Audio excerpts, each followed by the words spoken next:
முன்னொரு காலத்தில் சீன தேசத்தை ஒரு மன்னர் ஒருத்தர் ஆண்டுக்கிட்டு வந்தார். அந்த மன்னர் ரொம்ப சீரும் சிறப்புமா அந்த நாட்டை ஆண்டுக்கிட்டு வந்தார். எந்த ஒரு மக்களுக்குமே எந்த ஒரு குறையுமே கிடையாது. ரொம்ப சிறப்பாக அவர் ஆட்சி அமைச்சிக்கிட்டு வந்தார். இப்போது நாளடைவில் அவருக்கு வயது மூப்பு அதிகமாகிட்டே வந்துக்கிட்டு இருந்துச்சு. இதனால் அவருக்கு லேசாக பயம் வர ஆரம்பிச்சிருச்சு. அவருக்கு அப்புறமா இந்த நாட்டை ஒரு நல்ல தலைவர்கிட்ட ஒப்படைச்சிட்டு போகணும் அப்படின்னு சொல்லிட்டு ஆசைப்படுறாரு. அவருக்கு ஒரு மகன் ஒருத்தர் இருந்தார். அவருக்கு சின்ன வயசு தான். சின்ன வயசுலேருந்து அவருக்கு எல்லா விஷயங்களையுமே சொல்லி கொடுத்து வளர்க்குறாரு. அவருமே வளர்ந்து இப்போ கொஞ்சம் பெரிய ஆள் ஆகிட்டார். இப்போது மன்னர் அமைச்சரை கூப்பிட்டு, அமைச்சரே, எனக்கு வயசாகிட்டே போகுது. இப்போ அடுத்து இந்த நாட்டுக்கு ஒரு தலைவரை தேர்ந்தெடுக்கணும். நான் என்னுடைய மகனை அடுத்த அரசராக நியமிக்கலான்னு பார்க்குறேன். ஆனால் என் மனசுக்குள்ளார ஒரு சின்ன சந்தேகம் இருந்துக்கிட்டே இருக்குது. நம்ம இளவரசர் உண்மையிலேயே இவ்வளோ பெரிய நாட்டை கட்டி காப்பாற்றுற அளவுக்கு தகுதி வாய்ந்தவராக இருக்காரா இல்லையா, அது எனக்கு தெரிஞ்சாகணும். நீங்கள் அதை கண்டறிஞ்சு சொல்லுங்க அப்படின்னு சொல்லிட்டு அமைச்சருக்கு உத்தரவு போடுறாரு. உடனே அமைச்சருமே, சரிங்க மன்னா, எனக்கு ஒரு வாரம் டைம் கொடுங்க அப்படின்னு சொல்லிட்டு இளவரசரை துல்லியமாக கண்காணிச்சுக்கிட்டே வராரு. இப்போது ஒரு வாரம் கழித்து அமைச்சர் மன்னர்கிட்ட சொல்கிறாரு, மன்னா, இளவரசருக்கு எல்லா தகுதிகளுமே இருக்குது. ஒரு மன்னருக்கு என்னென்ன தகுதிகள் வேணுமோ எல்லா தகுதிகளுமே இருக்குது. ஆனாலுமே என் மனசுக்குள்ளார ஒரு சின்ன நெருடல் இருந்துக்கிட்டே இருக்குது. ஒரு மன்னர்னா அவருக்கு நிறைய போர்க்கலைகள் தெரிஞ்சிருக்கணும், நிறைய தந்திரங்கள் தெரிஞ்சிருக்கணும். இந்த மாதிரி எல்லா விஷயங்களுமே இளவரசருக்கு தெரியும். ஆனாலுமே என் மனசுக்குள்ளார ஏதோ ஒரு விஷயம் மிஸ் ஆகிற மாதிரி ஃபீல் ஆகுது. உடனே மன்னருமே அதான் சொல்கிறாரு, அதுதான் அமைச்சரே, எனக்கும் அதே ஃபீலிங் தான். இப்போது நம்ம இளவரசருக்கு ஏதோ ஒரு சின்ன விஷயம் அவருக்கு தெரியாமல் இருக்குது. அது அவருக்கு தெரிஞ்சால் மட்டும்தான் அவர் மன்னராக்க முடியும். இப்போ அதை தெரிஞ்சுக்க வைக்கணும் அப்படின்னா முதல்ல நமக்கு அது என்ன விஷயம்னு தெரியணும். அதுவே நமக்கு தெரிய மாட்டேங்குது. இப்போ என்ன பண்ணலான்னு சொல்லுங்க அப்படின்னு சொல்லிட்டு அமைச்சர்கிட்ட சஜஷன் கேட்குறாரு. உடனே அமைச்சர் சொல்கிறாரு, மன்னா, என்கிட்ட ஒரு யோசனை இருக்குது. நம்ம நாட்டில் தலை சிறந்த சென் குரு ஒருத்தர் இருக்கிறாரு. அந்த சென் குரு கிட்ட நம்ம இளவரசை அனுப்பிவிடுவோம். அங்கே போயிட்டு ஒரு சில மாதங்கள் பயிற்சி பண்ணாருன்னா கண்டிப்பாக அந்த மன்னருக்கு தேவையான தலை சிறந்த பண்பை அவர் கற்றுக்குவார். அந்த நம்பிக்கை எனக்கு இருக்குது அப்படின்னு சொல்லிட்டு அமைச்சர் அவருடைய ஆலோசனையை சொல்கிறாரு. மன்னருக்குமே அதுதான் சரின்னு படுது. உடனே இளவரசரை கூப்பிட்றாரு. கூப்பிட்டு ஒரு இடத்தோட பேரை சொல்லி அந்த இடத்துல இருக்கிற சென் குருவை போய் சந்திக்கணும் அப்படின்னு சொல்லிட்டு இளவரசரை அனுப்பி விடுறாரு. உடனே இளவரசருமே அவருக்கு தேவையான பொருட்கள்லாம் எடுத்துக்கிட்டு தனிமையில் அங்கேருந்து கிளம்புறாரு. ரொம்ப தூரம் நடைப்பயணம். இப்போது இளவரசர் முக்கியமான விஷயத்தை கற்றுக்கிறதுக்காக போகிறாரு. அதனால் அவருடைய ஆடம்பரங்கள் எல்லாத்தையுமே இங்கேயே விட்டுட்டு ஒரு சாதாரண மனிதரை போல தான் அரண்மனையிலிருந்து நடந்தே போய்கிட்டு இருக்கிறாரு. ரொம்ப தூரம் நடந்து போகிறாரு. ரொம்ப கரடுமுரடான முட்பாதைகள்லாம் இருக்குது. எல்லா பாதைகளையுமே தாண்டி ஒரு மலையோட உச்சியில் ஒரு சின்ன ஜென் மடம் ஒன்று இருக்குது. அந்த ஜென் மடத்தை போய் அடைகிறாரு. இந்த இளவரசர் அங்கே போகிறதுக்கு முன்னாடியே செய்தி அனுப்பிடுறாங்க. இந்த இளவரசர் அங்கே போன உடனே அந்த தலைமை குரு அங்கே வராரு. இவரை வரவேற்று, வாங்கப்பா உட்காருங்க அப்படின்னு சொல்லிட்டு அவர்கிட்ட பேசிக்கிட்டு இருக்கிறாரு. இப்போது இந்த இளவரசர் சொல்கிறாரு, ஐயா, என்னுடைய அப்பா சொன்னார், இந்த மாதிரி உங்ககிட்ட நிறைய விஷயங்கள் கற்றுக்கிட்டு வர சொல்லியிருக்கிறாரு. எப்போ இருந்து நான் ஸ்டார்ட் பண்ணட்டும் அப்படின்னு சொல்லிட்டு இளவரசர் கேட்குறாரு. உடனே அந்த தலைமை சென் குரு சொல்கிறாரு, அப்படியாப்பா, இந்த விஷயத்தை நீ கற்றுக்கணும் அப்படின்னா நான் சொல்கிற இடத்துக்கு போகணும். அங்கே போயிட்டு நான் சொல்கிற எல்லா விஷயங்களையுமே நீ செய்யணும். நீ ஒன்று பண்ணு, நாளைக்கு காலையில் குளிச்சுட்டு ரெடி ஆகிட்டு வந்துரு, நான் சொல்கிற இடத்துக்கு நீ போவ அப்படின்னு சொல்லிட்டு இளவரசரை அன்று இரவு ஓய்வெடுக்கிறதுக்காக அனுப்பி விட்டுறாரு.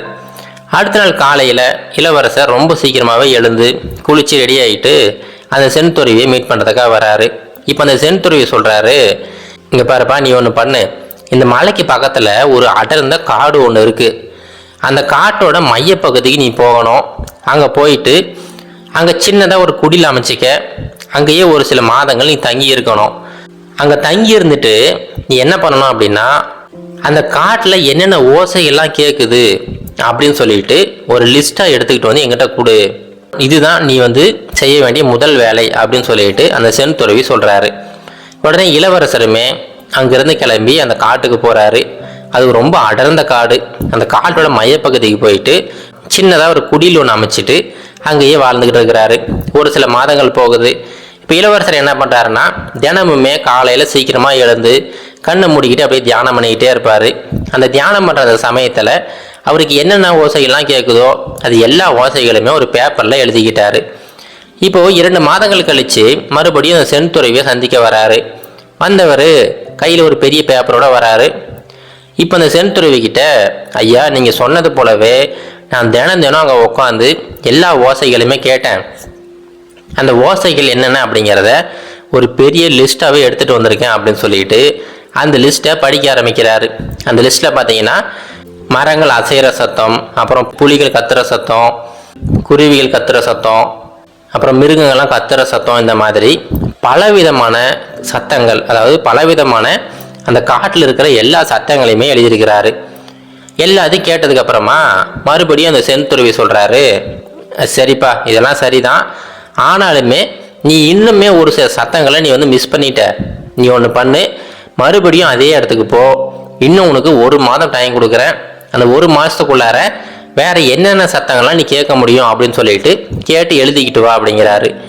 இளவரசருமே சரிங்க ஐயா அப்படின்னு சொல்லிட்டு அங்கேருந்து கிளம்பி போயிடுறாரு. இப்போ அடுத்த 1 மாதம் ரொம்ப உன்னிப்பாக உட்காந்து கேட்குறாரு.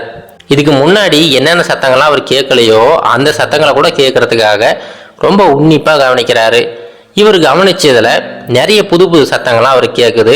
அந்த சத்தங்களையுமே அந்த லிஸ்ட்டில் ஆட் பண்ணிக்கிட்டு 1 மாதம் கழித்து மறுபடியும் செந்துருவியை பார்க்குறாரு. இப்போது அந்த செந்துருவிக்கிட்ட, ஐயா நீங்கள் சொன்னது போல தான் நான் ரொம்ப உன்னிப்பாக கவனித்தேன். அப்படி கவனித்ததில் நிறைய புது சத்தங்கள்லாம் கேட்டிருக்கு. அது என்ன அப்படின்னா, இந்த எறும்புகளும் நடக்கும்போது ஒரு சத்தம் வரும், அந்த சத்தம்லாம் கேட்டுச்சு எனக்கு. அப்புறம் மிருகங்கள் மூச்சு விடும்போது ஒரு சத்தம் வந்துச்சு. அப்புறம் காற்று வீசும்போது, ரொம்ப லேசான காற்று வீசும்போது கூட ஒரு விதமான சத்தம் கேட்டுக்கிட்டு இருந்துச்சு. இந்த மாதிரி ரொம்ப உன்னிப்பான சத்தங்கள் எல்லாத்தையுமே எழுதியிருக்கேன் அப்படின்னு சொல்கிறாரு. இது கேட்டு முடிச்சதுக்கப்புறமா செந்துறைவி மறுபடியும், இல்லைப்பா நான் எதிர்பார்த்த அந்த சத்தங்களை நீ கேட்கல, நீ ஒன்று பண்ணு, இன்னும் 2 வாரங்கள் டைம் கொடுக்குறேன், மறுபடியும் நீ இப்போது ரொம்ப ஆழ்ந்த தியானத்தில் எல்லா சத்தங்களையுமே கேட்டுட்டு வா அப்படின்னு சொல்லிட்டு அனுப்பி விட்டுறாரு. இப்போ அந்த இளவரசருக்கு ஒன்றும் புரியலை. இந்த செந்துறவி என்னதான் எதிர்பார்க்குறான்னு தெரியலையே, மறுபடியும் அனுப்பி விட்டுக்கிட்டே இருக்கிறாரு அப்படின்னு சொல்லிட்டு மறுபடியும் கிளம்பி அதே இடத்துக்கு போகிறாரு. இப்போது ரொம்ப உன்னிப்பாக ரொம்ப ஆழ்ந்த தியானத்தில் உட்காந்துக்கிட்டு இருக்கிறாரு. இப்போ அந்த தியானத்தில் இருக்கும்போது அந்த செந்துறவி சொன்னது போலவே பலவிதமான புது சத்தங்கள் எல்லாத்தையுமே உணர ஆரம்பிச்சிட்டாரு. அடுத்து 2 வாரங்கள் கழிச்சு மறுபடியும் அந்த செந்துறவியை சந்திக்க வராரு. இப்போ சந்திக்கும் போது அந்த செந்துறவி கிட்ட, ஐயா நீங்கள் சொன்னது போல தான், இப்போ நான் ரொம்ப ஆழ்ந்த தியானத்தில் இருந்தேன். அப்படி இருக்கும்போது சாதாரண காதுகளால் கேட்க முடியாத சத்தங்களை கூட என்னால் உணர முடிஞ்சிச்சு. பூக்கள் மலர்ற சத்தம், அப்புறம் சூரிய ஒளி மண்ணில் பட்டு அப்படியே சூடு ஏற்றும் போது ஒரு விதமான சத்தத்தை உணர்ந்தேன். இந்த மாதிரி காதுகளால் கேட்க முடியாத சத்தங்களை கூட இப்போ நான் உணர்ந்தேன் அப்படின்னு சொல்லிட்டு சொல்கிறாரு. அது கேட்ட உடனே தான் செந்துறைவி சொல்கிறாரு, ஆமாப்பா இதை தான் நான் எதிர்பார்த்தேன். இப்போது நீ ஒரு மன்னராக உருவெடுக்கிறதுக்கான தகுதி உனக்கு வந்துடுச்சு. நான் இந்த செய்தியை உன்னுடைய அப்பாவுக்கு அனுப்பிடுறேன், நீ இப்போ உன்னுடைய அரண்மனைக்கு கிளம்பி போகலாம் அப்படின்னு சொல்லிட்டு அனுப்பி விட்டுறாரு. இப்போ அந்த இளவரசருக்கு ஒரே சந்தேகம்.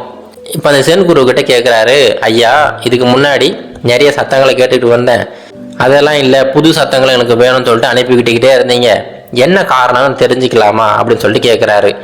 அதுக்கு அந்த செந்துறைவி சொல்கிறாரு, இங்கே பாருப்பா, ஒரு தலைவன் அப்படிங்கிறவர் மக்கள் சொல்கிற அந்த வார்த்தைகளில் இருக்கிற அந்த அர்த்தங்களை மட்டும் வச்சுக்கிட்டு ஆட்சி நடத்திக்கிட்டு இருந்தாருன்னா அந்த ஆட்சி ரொம்ப காலத்துக்கு நீடிக்காது. மக்களோட இதயத்திலிருந்து என்ன குரல் வெளிவருது அப்படிங்கிறத அவர் உணரணும். வெறும் வாய் வார்த்தையை மட்டும் நம்பிக்கிட்டு இருந்தா அந்த ஆட்சி கவிழ்றதுக்கான தொடக்க புள்ளியாக அது மாறிடும். எப்போ ஒரு மன்னர் மக்கள் பேசாமலேயே அவங்க என்ன உணர்றாங்க அப்படிங்கிறத புரிஞ்சுக்கிறாரோ அப்போ தான் அவர் ஒரு நல்ல ஆட்சியாளராக இருக்க முடியும் அப்படின்னு சொல்லிட்டு சொல்லி அனுப்பி விடுறாரு. இப்போ இந்த செய்தி மன்னருக்கு போகுது. மன்னருமே ரொம்ப மகிழ்ச்சியோட அந்த இளவரசரை அடுத்த அரசராக நியமிச்சிடுறாரு. இது போல தாங்க நம்முடைய வாழ்க்கையிலும் பார்த்தீங்கன்னா ஒவ்வொரு நாளும் பலவிதமான தலைவர்களும் நம்ம பார்த்துக்கிட்டு தான் இருக்கோம். ஆனால் எல்லா தலைவர்களுமே மக்களோட உணர்ச்சியை புரிஞ்சுக்கிட்டு வார்த்தைகளை மட்டும் நம்பாமல் உணர்ச்சிகளுக்கு மரியாதை கொடுத்து ஆட்சி அமைச்சாங்கன்னா கண்டிப்பாக இந்த காலகட்டத்திலுமே ஒரு பொற்கால ஆட்சியை உருவாக்கலாம். இது கரேஜ் டு ஆக்ட் மோட்டிவேஷன் கதைகள்.